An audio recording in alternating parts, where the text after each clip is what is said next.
capítulo 14, versículo 1. Coloca de pé, reverência a palavra do Senhor.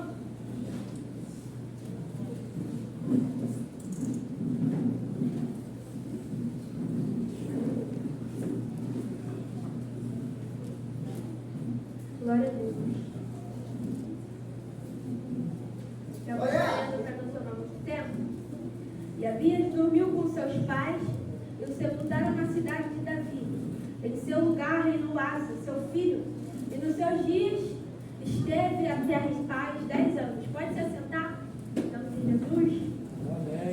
Meus irmãos, essa palavra não é uma palavra bastante conhecida. Eu nunca vi ninguém falando sobre ela, só que o Senhor colocou essa palavra no meu coração. E a Bíblia vai falar que Asa era um rei, ao qual reinou no lugar de Abias, seu pai, e fez o que era bom e reto aos olhos do Senhor.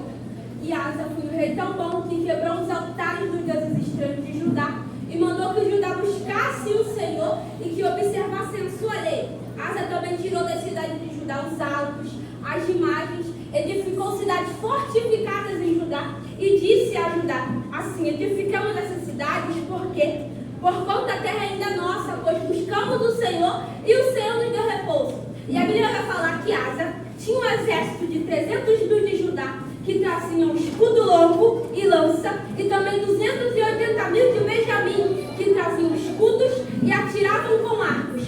E, meu irmão, somando tudo, Asa tinha um exército de 580 mil soldados valentes. Só que a Bíblia vai falar que Zera, o etíope, o inimigo de Asa, saiu contra eles com um exército de 1 milhão e com 300 carros e chegou até Maresa. E essa parte que eu me acho interessante, porque a diferença do exército de Zera para o exército de Asa era de 720 mil a mais soldados.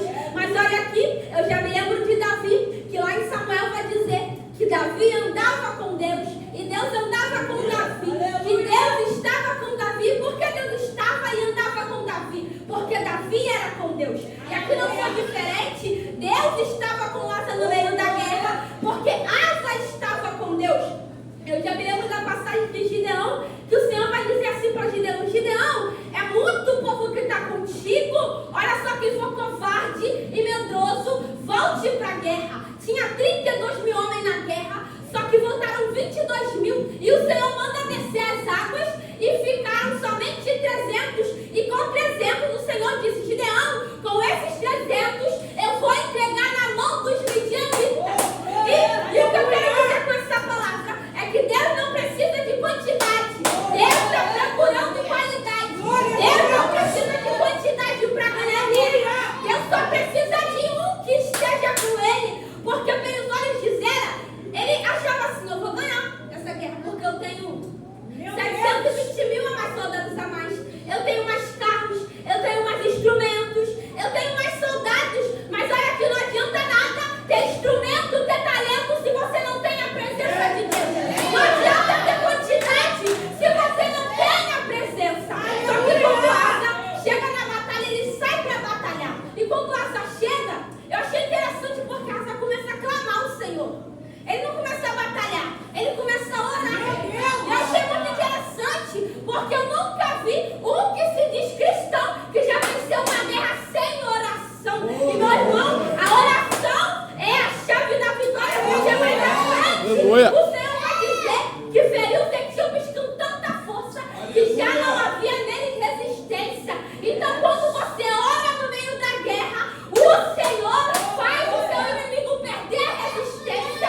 Quando você ora no meio da guerra, as correntes do inimigo são quebradas, porque em Atos capítulo 12, o Senhor, a Bíblia vai falar que Pedro foi preso e era guardado na prisão, e Herodes pretendia fazer o que quiser com ele. Só que enquanto Pedro era guardado na prisão, a igreja orava continuamente por Pedro. E, meu irmão, não sei se você já ouviu, mas eu vi na internet que todo mundo estava dizendo sobre essa palavra, que estava dizendo: não, o anjo foi buscar Pedro, mas a oração é que foi buscar o anjo. Então, quando a gente ora, meu irmão, não tem